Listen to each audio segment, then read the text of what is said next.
प्रिय संस्कृत मित्राणि नमः संस्कृताय। संस्कृत गंगा में आपका स्वागत है। मैं हूं सर्वज्ञ भूषण। आइए हम लोग आज बिहार टीजीटी पीजीटी के मॉडल पेपर पर चर्चा करेंगे और एक नई सीरीज हम लोग शुरू किए हैं आज से, एकादशी प्रश्नोत्तरी।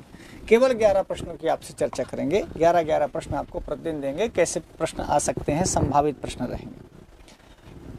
तो भैया आज से शुरुआत करें, लेकिन आपको एक बात बताते चलें, यह कक्षा अब नित्य सवेरे 10 बजे चलेगी। कितने? हाँ, तो ध्यान रखिएगा। बिहार बीपीएससी की जो हम संस्कृत का ये मॉडल पेपर, एकादशी प्रश्नोत्तरी के मतलब समझ गए, एकादशी तिथि नहीं, 11 प्रश्न रहेंगे। हाँ, 11 बड़ा शुभ संख्या होता है। टीजीटी के भी मॉडल पेपर लाएंगे, पीजीटी के। आज पीजीटी का मॉडल पेपर ही है। किसका है? पीजीटी को। और ये पहला एपिसोड है। क्या है? पहला एपिसोड, यानी एकादशी प्रश्नोत्तरी का पहला एपिसोड। इसके बाद इसी तरह एपिसोड चलते रहेंगे, आप देखते रहिएगा, ध्यान रखिएगा। हम लोग शुरू करते हैं। मान लो यह सवाल आपसे पूछ ले भैया कि रूपवत भार्या इत्यस्मिन् पदे समासः वर्तते। रूपवत भार्या में कौन सा समास है? बताओ। बहुब्रीहि है कि द्वंद्व समास है कि अव्ययी भाव है कि उपरयुक्तेषु एकस्मात् अधिकः कि उपरयुक्तेषु किंचन अपि नास्ति। तो रूपवत भार्या में कौन सा समास है? जल्दी बोलिए, 1 2 3 जल्दी बोलो। ABCDEF बोलो, कौन सा है? ए सही है ना।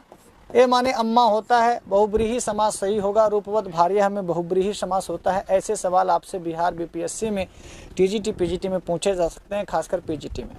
भैया तो सब लोग लगा ले हो ए नंबर उत्तर। अब दूसरे प्रश्न का आप पढ़ो, फट जवाब दो, पढ़ो तुरंत जवाब दो। का किरातार्जुनीयम अंतर्भूतम भवति। ये जो किरातार्जुनीयम भारवी का लिखा हुआ महाकाव्य है 18 सर्गों वाला, कहते हैं कि भैया किसमें अंतर्भूत होता है? ये महाकाव्य में के अंतर्गत आता है कि बृहत्त्रयी के अंतर्गत आता है कि खंड काव्य के अंतर्गत आता है कि उपरयुक्तेषु एकस्मात् अधिकः के ऊपर कहे गए महाकाव्य बृहत्त्रयी खंड काव्य जो 3 बात कही गई हैं, एक से ज़्यादा में आता है कि उपरयुक्तेषु किंचन अपि नास्ति, कि जितना ऊपर कहा गया उनमें किसी में नहीं आता है। तो आप ध्यान से उत्तर दीजिए कि किरातार्जुनीयम जो महाकाव्य है भारवी का, भैया ये किसके अंतर्गत आता है? बोलो। बिल्कुल महाकाव्य के अंतर्गत आता है, सही है। अब बृहत्त्रयी में भी आता है, ये भी सही है। अखंड काव्य में आता नहीं है, इसलिए उपरयुक्तेषु एकस्मात् अधिकः उत्तर सही हो जाएगा। पंडित जी समझ में आवा? कहा है कि भैया किरातार्जुनीयम महाकाव्य और बृहत्त्रयी में किरातार्जुनीयम, शिशुपालवध और नरसिंहचरितम 3 ग्रंथ आते हैं। तो बृहत्त्रयी के अंतर्गत भी किरातार्जुनीयम है, महाकाव्य तो है, ये है। इसलिए भैया एक उत्तर हो जाएगा डी। तो सावधानी पूर्वक उत्तर दे हो, नहीं तो सावधानी हटी दुर्घटना घटी।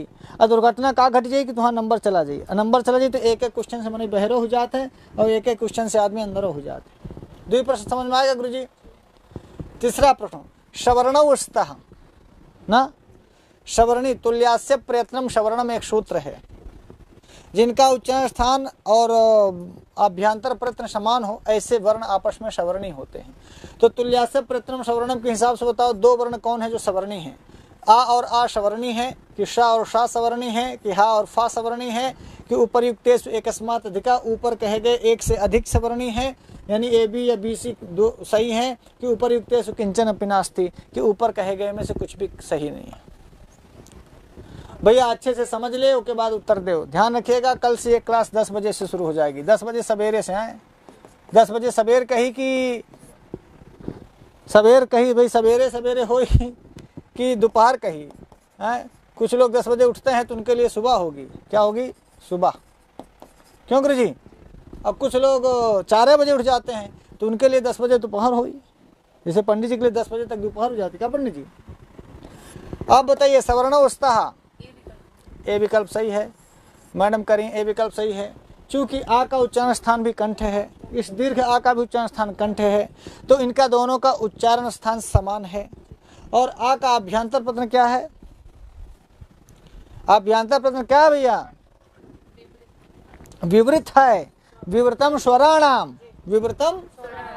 तो भैया ये विवृत है इनका अभ्यंतर प्रयत्न, और उच्चारण स्थान है दोनों का कंठ।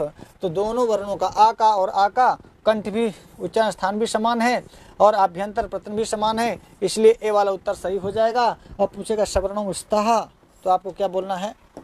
ए। शा का उच्चारण स्थान है तालु और ईशा का है मूर्धा, तो दोनों का उच्चारण स्थान अलग अलग है, इसलिए ये दोनों आपस में सवर्णी नहीं है। और हा का उच्चारण स्थान है अकु विसर्जनीय नाम कंठा और फा का है उपपद्मानीय नाम ओष्ठव। तो दोनों का उच्चारण स्थान अलग अलग है, इसलिए यह भी नहीं होगा। ध्यान रखिएगा वही दो वर्ण सवर्णी होंगे पंडित जी, विनोद पंडित जी, वही दो वर्ण सवर्णी होंगे जिनका उच्चारण स्थान के साथ साथ आभ्यंतर प्रत्यय भी समान हो। इस दृष्टि से यह ए वाला उत्तर ही आपका सही होगा।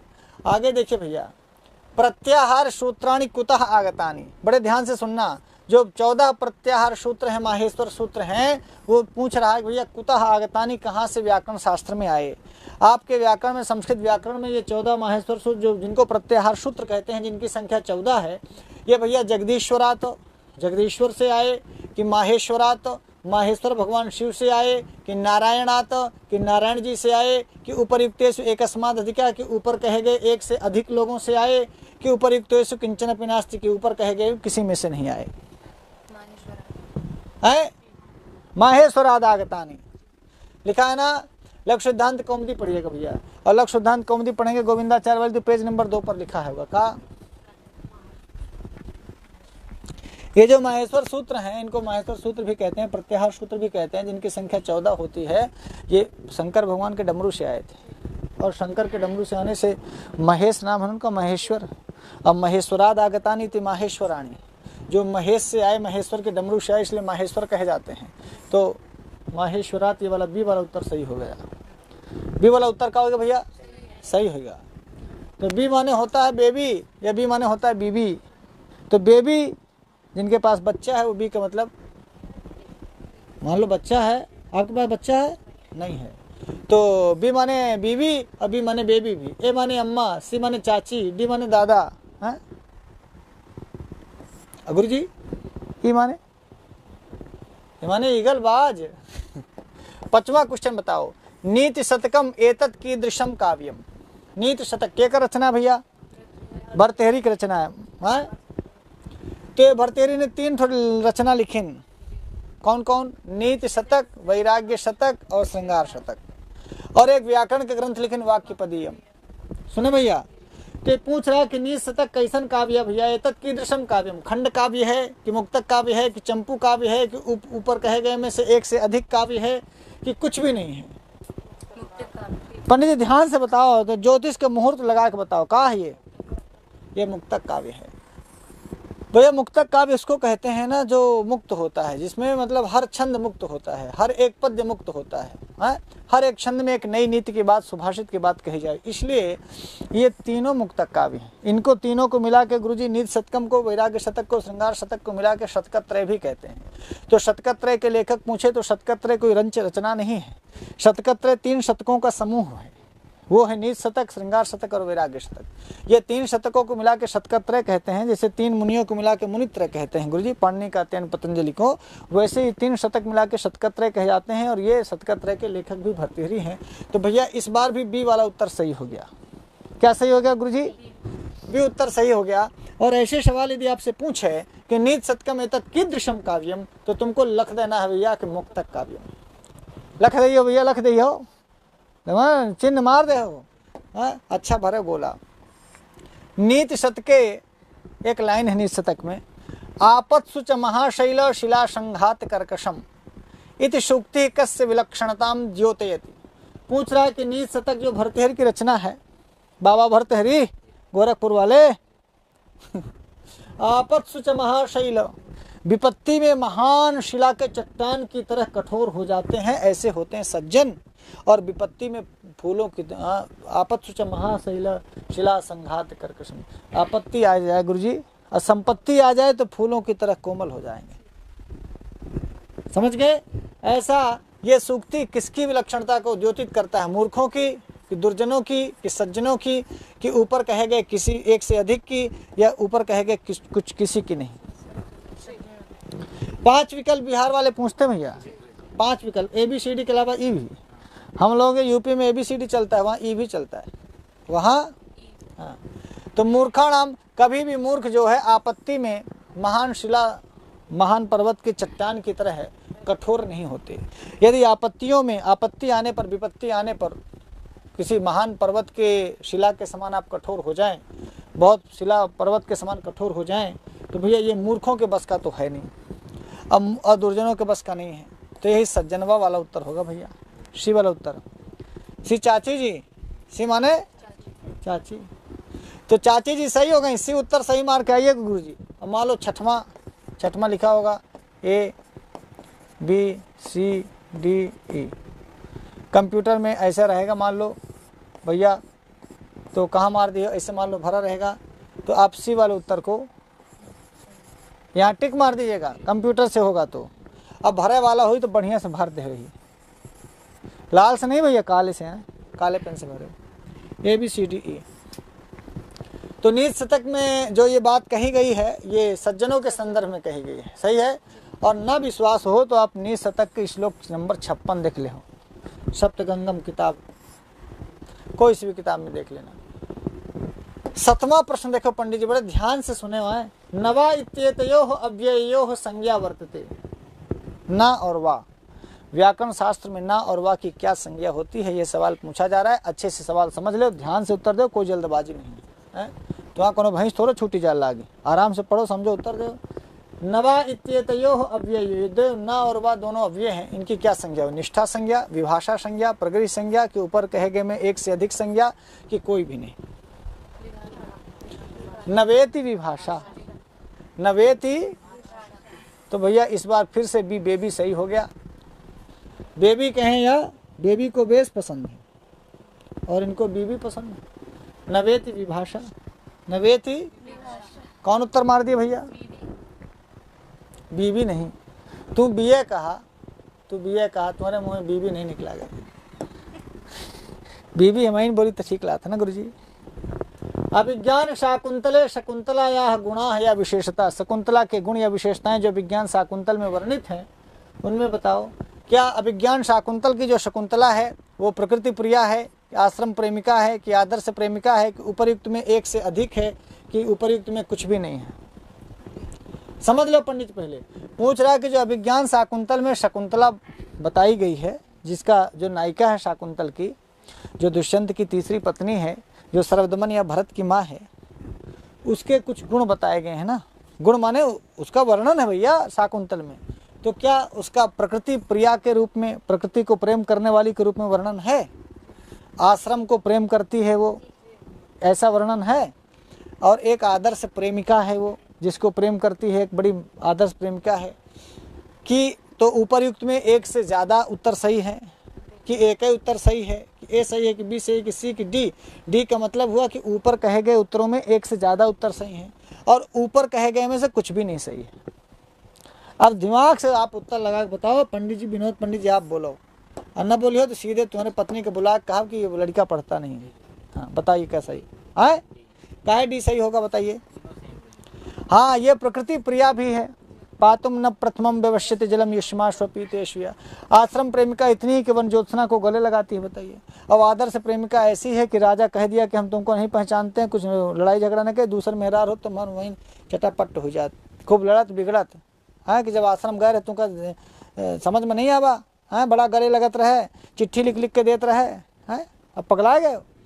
तो ये भैया प्रकृति प्रिया भी है, आश्रम प्रेमिका भी है, आदर्श प्रेमिका भी है, इसलिए डी वाला उत्तर सही हो जाएगा। क्योंकि एक से अधिक, ए बी सी लगभग तीनों सही है, ए बी और सी लगभग तीनों सही है, इसलिए डी वाला उत्तर हमारे दादाजी सही हो जाएंगे।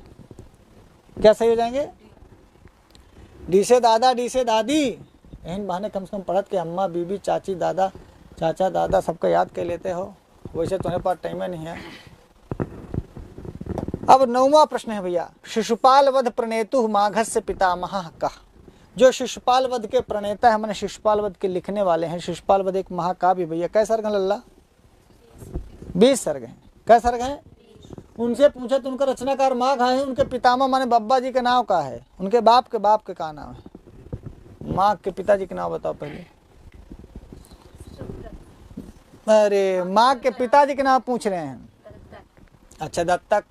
तो आप बताओ माँ के बाबा का नाम क्या है? पितामह माने बाबा जी, क्या नाम है? हाँ, ये से अम्मा सही हो गई, ये पिताजी हैं उनके, ये बाबा जी हैं। समझ गए गुरुजी? थोड़ा कवियों का परिचय देख के जाइएगा, कवि परिचय भी पूछता है, समझ गए? तो माघस्य पितामह कहा। अब मान लो माघस्य पिता कहा, दत्तक सर्वाश्रय हो जाएंगे। और पितामह कहा, सुप्रभदेवा हो जाएगा। तो ए वाला उत्तर आपका सही हो जाएगा। कोई दिक्कत बताइए नागिन, सही चल रहा है। 10वां प्रश्न लीजिए। नीति शतकस्य सर्वे गुणाः कांचनमाश्रयन्ते इति कथने वर्णनीय विषयः वर्तते। नीति शतक में एक बड़ा सुंदर सा श्लोक है, गांव गांव में सब लोग कहते हैं कि सर्वे गुणाः कांचनमाश्रयन्ते। सभी गुण कांचन में, माने सोने में, धन में, रुपया पैसा में है भैया। रुपया पैसा है तो आप बड़े गुणी हैं, नहीं है तो सब लल्लू लाले हैं। तो पूछते हैं कि इसमें क्या वर्णित है? सज्जन की महिमा वर्णित है कि धन की महिमा वर्णित है कि धर्म की महिमा वर्णित है कि एक से ज्यादा महिमा, लोगों की महिमा वर्णित है कि किसी की महिमा वर्णित नहीं है? सर्वे गुणाः कांचनम आश्रयन्ते। तो नीति शतक ये अर्थ पद्धति में आया हुआ श्लोक है, अर्थ का वर्णन है। अर्थ माने रुपया पैसा धन दे रहा का वर्णन भैया। तो हमारा बी वाला उत्तर सही हो जाएगा। कौन उत्तर सही हो जाएगा भैया? जोर से बोलो। हाँ, 2 बार बोलो। आप बोल सकते हो 2 बार। बी को 2 बार बोलेंगे क्या हो जाएगा? इन बहाने आप जोर से बोलो, आपकी बात रिकॉर्ड हो जाए तो आप पत्नी देखी प्रसन्न हो जाएगी, चला कम से कम हमारा नाव तो लेते हैं। बी वाला उत्तर सही हो जाएगा। ठीक है आचार्य जी, कोई दिक्कत? ये इस सीरीज का आखिरी क्वेश्चन है, अंतिम सवाल आपके लिए। भाई साहब बताइएगा अमिताभ बच्चन स्टाइल में।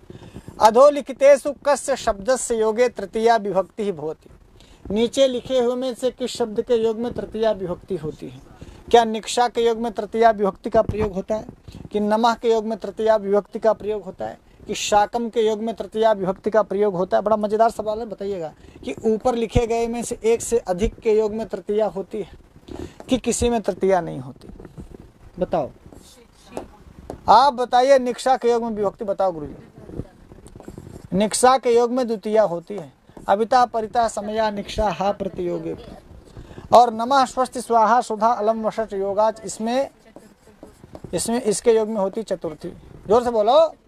और सह साकम सार्धम समम, ये सब सह वाले अर्थ हैं, इनमें होती है तृतीया विभक्ति। आचार्य जी निक्षा में पूछे कौन विभक्ति निक्षा के योग में बोलना द्वितीया, नमः के योग में चतुर्थी, शाकम के योग में तृतीया। देखो एक साथ 3 उत्तर जान गए ना। पूछ रहा है कि भैया नीचे लिखे हुए किस शब्द के योग में तृतीया होती है, तो मार दो, बोल दो सी चाची। चाची जिंदाबाद और चाचा भी जिंदाबाद, क्योंकि बाप के बाद चाचा का बड़ा रोल होता है गुरुजी। सी वाला उत्तर सही हो जाएगा ना। ये 11 प्रश्नों की सीरीज है, एकादशी प्रश्नोत्तरी की पहला एपिसोड है, आपकी सेवा में समर्पित है। और आपको बताता चलूं भैया कि ऑनलाइन क्लास से जुड़ने के लिए आपको प्ले स्टोर में, गूगल प्ले स्टोर में जाके संस्कृत गंगा ऐप डाउनलोड करें पर। ये नया ऐप हम लोग बनवाए हैं, संस्कृत गंगा ऑफिशियल नाम रखे हो, और वो ओमा एमएर के फोटो लगे हुए हैं। यह देखा इंसान के ऐप दिखाए आपका, तो आप उनका गच्च सिखा के ले हो, डाउनलोड के ले हो। और डाउनलोड करके अपन ना गाँव डाल के यही में तुमका हमारा लाइव क्लास भी देंगे। इसमें डाउनलोड वाली भी सुविधा है, इसमें नेट कम लगता है, इसमें स्पीड घटाए बढ़ा सकते हैं, और इसमें जो है क्वालिटी चेंज कर सकते हैं भैया। 144 पर देखो चाहे 720 पर देखो है। और भी आपको बहुत सारी सुविधाएं इसमें आ गई हैं, ई बुक वगैरह भी। और इसमें ना हम आपको बिहार का जो है मॉडल पेपर भी देंगे। ये जो हम पढ़ा रहे हैं 11 प्रश्न, ये 11 प्रश्न तो आपको फ्री है, पढ़ो। पूरा 80 प्रश्न के मॉडल पेपर देंगे। उसमें चूंकि ये सिस्टम है आपको परीक्षा देने वाला भी, तो टेस्ट सीरीज में जाएंगे तो आपको हम टीजीटी और पीजीटी बिहार का मॉडल पेपर देंगे। और आपको बताता चलूँ कि भैया बिहार की ऑनलाइन क्लास शुरू है, तो 1100 रुपया दे के आप टीजीटी में आप एडमिशन ले सकते हो, और 1111 दे के पीजीटी में। आचार्य जी तो हाँ वाली दक्षिणा रखे हैं। और 6 महीने तक तुमका पढ़ाओ। बताओ 6 महीने में 1100 रुपया लेबे तो 200 गुणे 6 करो तो 1200 होता है। हमारी फीस 1200 से कम है गुरुजी। एन में 18% बाबा की जीएसटी है मोदी महाराज के, समझ गए। एन में जो है सब लोगों की लाइट बिजली पंखा एसी फेसी सब चीज़ें, सब जो लोग हैं सबका फीस इसी में है। मुश्किल से 6 महीना में ना 100 रुपये बचे बहुत है। लेकिन हमको रुपया नहीं बचाना गुरुजी, हमको तुमको मास्टर बनाना है। कोई आदमी पैसे के बिना रह न जाए। ये ना कहे कि गुरुजी इतना फीस लग गया हम तो दे न पाऊँ। और ससुरा तू 1100 नहीं दे सकते, 3 दिन मजदूरी कर ले। 340 रुपये गुरुजी मजदूरी मिला थी गुरुजी, समझ गए। 340 रुपये मजदूरी कर लो, 1100 मिल जाएगी। अब मजदूरी करके फीस भर दे हो, चूँकि जब अपने पैसा दे के पढ़ोगे ना तो तुम बहुत आगे बढ़ोगे गुरुजी, बहुत आगे बढ़ोगे। गलत तो नहीं कह रहे हैं। ई रिक्शा भी हम चलाए हैं गुरुजी, तुमको नहीं पता है, ये रिक्शा चलाते थे। ऐसा नहीं कि पैसा नहीं था, मतलब मज़ा आता था भैया, अपना सा कमाओ और फिर अपने फीस जमा करो, अपनी किताब खरीदो, उसका मज़ा ही कुछ और है। समझ गए? तो मित्रों बहुत बहुत धन्यवाद। मैं उम्मीद करता हूँ कि आपको यह क्लास अच्छी लगी होगी और आगे भी आप बहुत अच्छा करने वाले हैं। आज के लिए इतना ही, 10 बजे मिलेंगे, कल सवेरे 10 बजे। आज के लिए इतना ही। नमस्ते संस्कृत।